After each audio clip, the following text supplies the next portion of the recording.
Genesis chapter 16. Now Sarai, Abraham's wife, had borne him no children, but she had an Egyptian slave named Hagar. So she said to Abraham, "The Lord has kept me from having children. Go, sleep with my slave. Perhaps I can build a family through her." Abraham agreed to what Sarai said. So after Abraham had been living in Canaan 10 years, Sarai his wife took her Egyptian slave Hagar and gave her to her husband to be his wife. He slept with Hagar, and she conceived. When she knew she was pregnant, she began to despise her mistress. Then Sarai said to Abraham, "You are responsible for the wrong I'm suffering. I put my slave in your arms, and now that she knows she is pregnant, she despises me. May the Lord judge between you and me." "Your slave is in your hands," Abraham said. "Do with her whatever you think best." Then Sarai ill-treated Hagar, so she fled from her. The angel of the Lord found Hagar near a spring in the desert. It was the spring that is beside the road to Shur. And he said, "Hagar, slave of Sarai, where have you come from and where are you going?" "I'm running away from my mistress Sarai," she answered. Then the angel of the Lord told her, "Go back to your mistress and submit to her." The angel added, "I will increase your descendants so much that they will be too numerous to count." The angel of the Lord also said to her, "You are now pregnant, and you will give birth to a son. You shall name him Ishmael, for the Lord has heard of your misery. He will be a wild donkey of a man.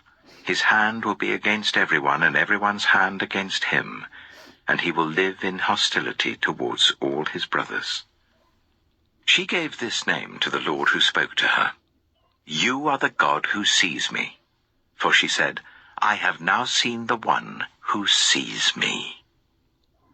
That is why the well was called Beer Lahai-roi. It is still there between Kadesh and Bered. So Hagar bore Abram a son, and Abram gave the name Ishmael to the son she had borne. Abram was 86 years old when Hagar bore him Ishmael. Genesis chapter 17. When Abram was 99 years old, the Lord appeared to him and said, "I am God Almighty. Walk before me faithfully and be blameless. Then I will make my covenant between me and you, and will greatly increase your numbers." Abram fell face down, and God said to him, "As for me, this is my covenant with you. You will be the father of many nations. No longer will you be called Abram. Your name will be Abraham. For I have made you a father of many nations. I will make you very fruitful. I will make nations of you, and kings will come from you. I will establish my covenant as an everlasting covenant between me and you and your descendants after you for the generations to come, to be your God and the God of your descendants after you. The whole land of Canaan, where you now reside as a foreigner, I will give as an everlasting possession to you and your descendants after you, and I will be their God." Then God said to Abraham, "As for you, you must keep my covenant, you and your descendants after you for the generations to come. This is my covenant with you and your descendants after you, the covenant you are to keep. Every male among you shall be circumcised. You are to undergo circumcision, and it will be the sign of the covenant between me and you. For the generations to come, every male among you who is 8 days old must be circumcised, including those born in your household or bought with money from a foreigner. Those who are not your offspring, whether born in your household or bought with your money, They must be circumcised. My covenant in your flesh is to be an everlasting covenant. Any uncircumcised male who has not been circumcised in the flesh will be cut off from his people. He has broken my covenant. God also said to Abraham, As for Sarai, your wife, you are no longer to call her Sarai. Her name will be Sarah. I will bless her, and will surely give you a son by her. I will bless her, so she will be the mother of nations. Kings of peoples will come from her. Abraham fell face down. He laughed and said to himself, Will a son be born to a man 100 years old? Will Sarah bear a child at the age of 90? And Abraham said to God, If only Ishmael might live under your blessing. Then God said, Yes, but your wife Sarah will bear you a son, and you will call him Isaac. I will establish my covenant with him as an everlasting covenant for his descendants after him. And as for Ishmael, I have heard you. I will surely bless him. I will make him fruitful, and will greatly increase his numbers. He will be the father of 12 rulers, and I will make him into a great nation. But my covenant I will establish with Isaac, whom Sarah will bear to you by this time next year. When he had finished speaking with Abraham, God went up from him.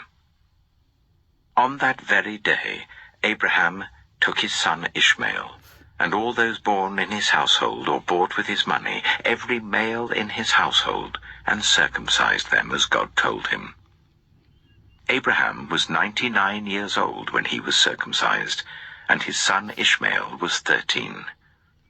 Abraham and his son Ishmael were both circumcised on that very day, and every male in Abraham's household, including those born in his household or bought from a foreigner, was circumcised with him. Genesis chapter 18. The Lord appeared to Abraham near the great trees of Mamre, while he was sitting at the entrance to his tent in the heat of the day. Abraham looked up and saw 3 men standing nearby. When he saw them, he hurried from the entrance of his tent to meet them, and bowed low to the ground. He said, If I have found favor in your eyes, my Lord, do not pass your servant by. Let a little water be brought, and then you may all wash your feet and rest under this tree. Let me get you something to eat, so you can be refreshed, and then go on your way, now that you have come to your servant. Very well, they answered. Do as you say. So Abraham hurried into the tent to Sarah. Quick, he said, get 3 seahs of the finest flour, and knead it and bake some bread. Then he ran to the herd and selected a choice, tender calf, and gave it to a servant who hurried to prepare it. He then brought some curds and milk and the calf that had been prepared, and set these before them.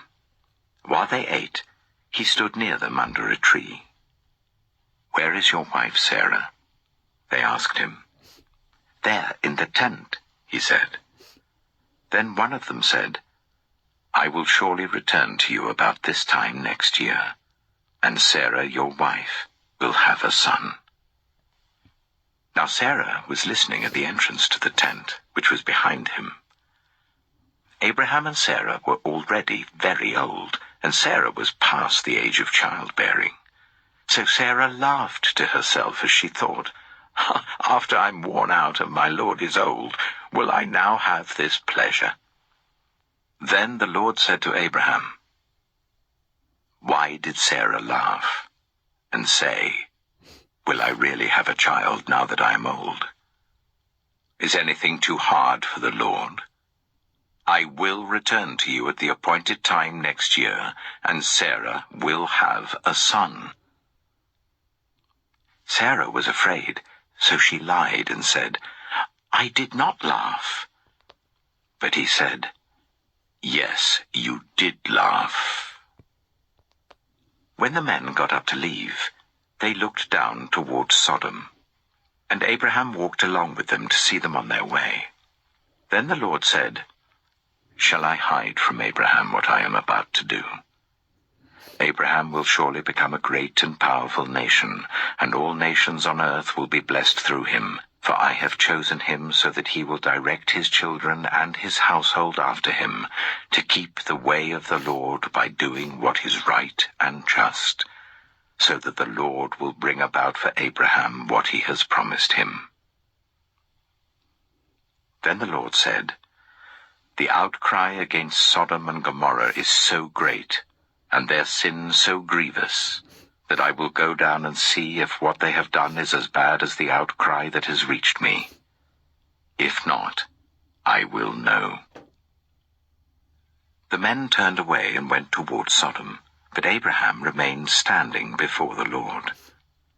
Then Abraham approached him and said, "Will you sweep away the righteous with the wicked?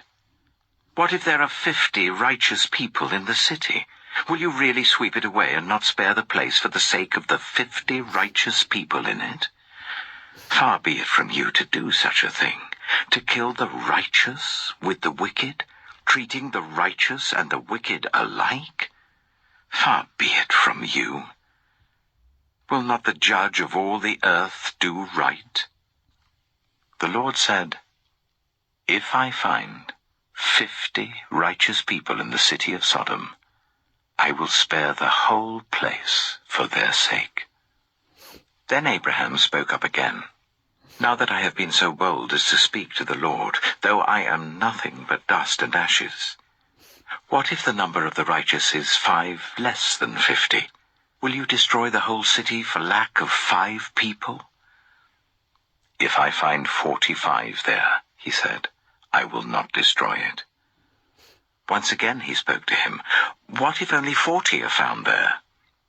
He said, "For the sake of 40, I will not do it." Then he said, "May the Lord not be angry, but let me speak. What if only 30 can be found there?" He answered, "I will not do it if I find 30 there." Abraham said, "Oh, now that I have been so bold as to speak to the Lord, what if only 20 can be found there?" He said, "For the sake of 20, I will not destroy it." Then he said, "May the Lord not be angry, but let me speak just once more.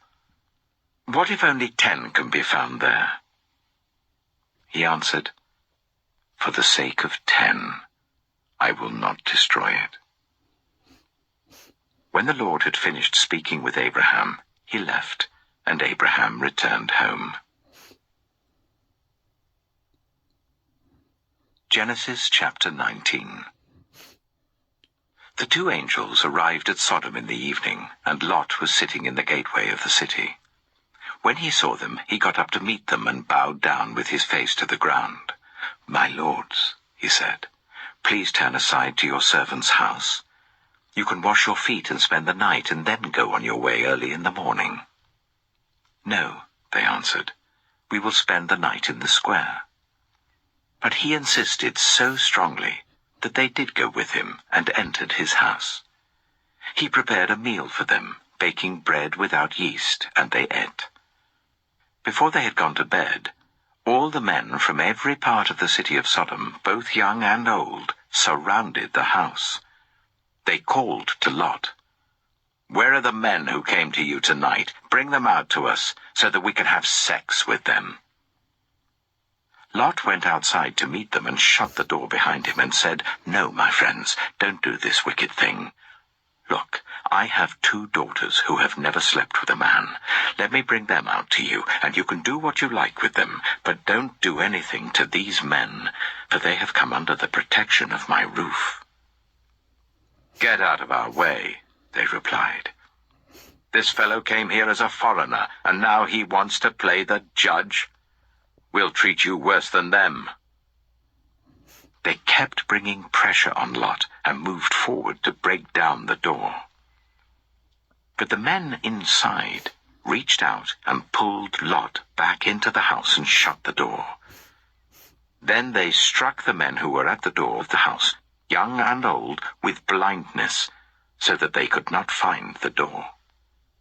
The two men said to Lot, "Do you have anyone else here? Sons-in-law, sons or daughters, or anyone else in the city who belongs to you? Get them out of here, because we are going to destroy this place. The outcry to the Lord against its people is so great that he has sent us to destroy it." So Lot went out and spoke to his sons-in-law who were pledged to marry his daughters. He said, "Hurry and get out of this place, because the Lord is about to destroy the city." But his sons-in-law thought he was joking. With the coming of dawn, the angels urged Lot, saying, "Hurry! Take your wife and your 2 daughters who are here, or you will be swept away when the city is punished." When he hesitated, the men grasped his hand and the hands of his wife and of his 2 daughters and led them safely out of the city, for the Lord was merciful to them. As soon as they had brought them out, one of them said, "Flee for your lives. Don't look back. And don't stop anywhere in the plain. Flee to the mountains, or you will be swept away." But Lot said to them, "No, my lords, please. Your servant has found favor in your eyes, and you have shown great kindness to me in sparing my life, but I can't flee to the mountains. This disaster will overtake me, and I'll die.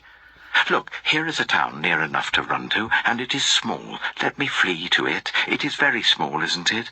Then my life will be spared." He said to him, "Very well. I will grant this request too. I will not overthrow the town you speak of, but flee there quickly, because I cannot do anything until you reach it." That is why the town was called Zoar. By the time Lot reached Zoar, the sun had risen over the land. Then the Lord rained down burning sulfur on Sodom and Gomorrah, from the Lord out of the heavens. Thus he overthrew those cities and the entire plain, destroying all those living in the cities and also the vegetation in the land. But Lot's wife looked back, and she became a pillar of salt. Early the next morning, Abraham got up and returned to the place where he had stood before the Lord. He looked down toward Sodom and Gomorrah, toward all the land of the plain, and he saw dense smoke rising from the land, like smoke from a furnace. So when God destroyed the cities of the plain, he remembered Abraham, and he brought Lot out of the catastrophe that overthrew the cities where Lot had lived. Lot and his 2 daughters left Zoar and settled in the mountains, for he was afraid to stay in Zoar. He and his 2 daughters lived in a cave. One day, the older daughter said to the younger, "Our father is old, and there is no man around here to give us children, as is the custom all over the earth. Let's get our father to drink wine, and then sleep with him and preserve our family line through our father." That night, they got their father to drink wine, and the older daughter went in and slept with him. He was not aware of it when she laid down or when she got up. The next day, the older daughter said to the younger, "Last night I slept with my father. Let's get him to drink wine again tonight, and you go in and sleep with him, so we can preserve our family line through our father." So they got their father to drink wine that night also, and the younger daughter went in and slept with him. Again, he was not aware of it when she laid down or when she got up. So both of Lot's daughters became pregnant by their father. The older daughter had a son, and she named him Moab. He is the father of the Moabites of today. The younger daughter also had a son, and she named him Ben-Ami. He is the father of the Ammonites of today. Genesis chapter 20. Now Abraham moved on from there into the region of the Negev and lived between Kadesh and Shur. For a while he stayed in Gerar, and there Abraham said of his wife Sarah, "She is my sister." Then Abimelech, king of Gerar, sent for Sarah and took her. But God came to Abimelech in a dream one night and said to him, "You are as good as dead because of the woman you have taken. She is a married woman." Now Abimelech had not gone near her, so he said, "Lord, will you destroy an innocent nation? Did he not say to me, 'She is my sister'? And didn't she also say, 'He is my brother'? I've done this with a clear conscience and clean hands." Then God said to him in the dream, "Yes, I know you did this with a clear conscience, and so I have kept you from sinning against me. That is why I did not let you touch her. Now return the man's wife, for he is a prophet, and he will pray for you, and you will live. But if you do not return her, you may be sure that you and all who belong to you will die." Early the next morning, Abimelech summoned all his officials, and when he told them all that had happened, they were very much afraid. Then Abimelech called Abraham in and said, "What have you done to us? How have I wronged you that you have brought such guilt upon me and my kingdom? You have done things to me that should never be done." And Abimelech asked Abraham, "What was your reason for doing this?" Abraham replied, "I said to myself, 'There is surely no fear of God in this place, and they will kill me because of my wife. Besides, she really is my sister, the daughter of my father, though not of my mother, and she became my wife. And when God caused me to wander from my father's household, I said to her, "This is how you can show your love to me. Everywhere we go, say of me, 'He is my brother.'" Then Abimelech brought sheep and cattle and male and female slaves and gave them to Abraham, and he returned Sarah his wife to him. And Abimelech said, "My land is before you. Live wherever you like." To Sarah he said, "I am giving your brother 1,000 shekels of silver. This is to cover the offense against you before all who are with you. You are completely vindicated." Then Abraham prayed to God, and God healed Abimelech, his wife, and his female slaves, so they could have children again. For the Lord had kept all the women in Abimelech's household from conceiving because of Abraham's wife Sarah.